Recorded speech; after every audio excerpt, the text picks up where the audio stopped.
Okay, so kuha ka ng ano dyan, 45.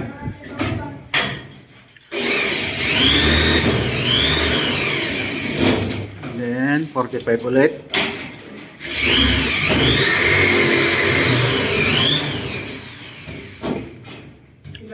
Uling ko yan.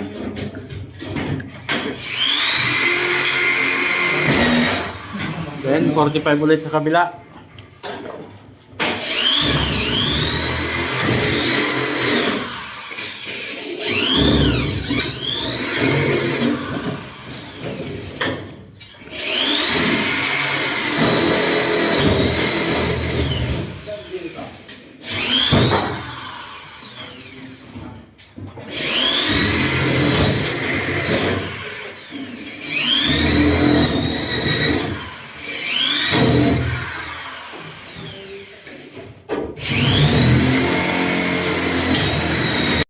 Yung sukat niya, yung haba.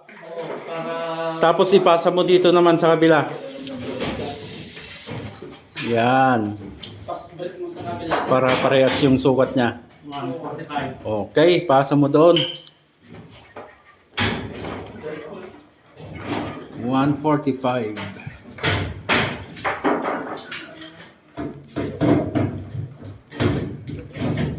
Kunin din yung haba nito. Tapos pasa niyo ulit sa kabila.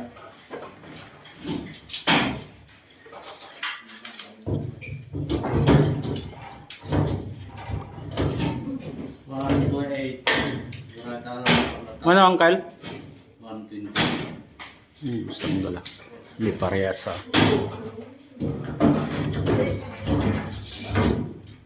138. Okay. Pitikis. Yan ang pitikan niya.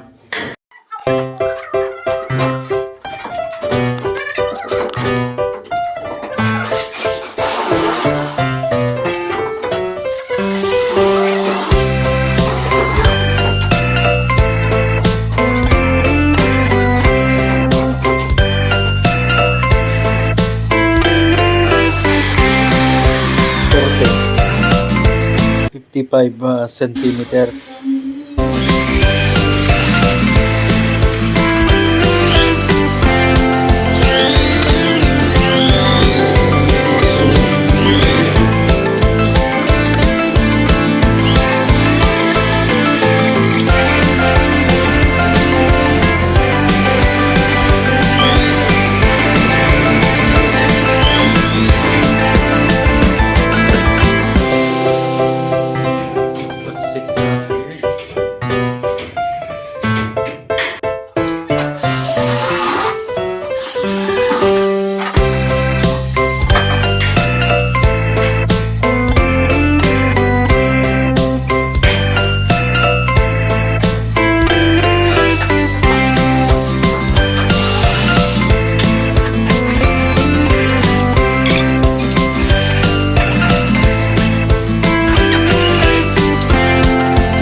Yun mga idol, so ito yung design natin sa living area, ano po.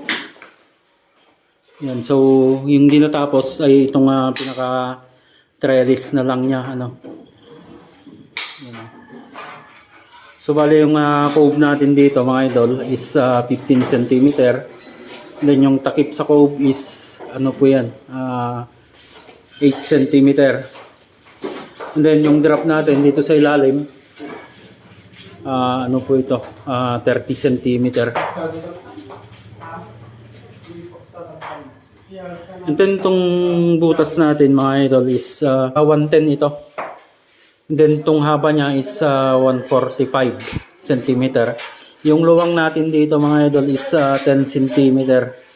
So pantay lang po yan para makuha natin yung ano, yung itong trellis niya para pantay.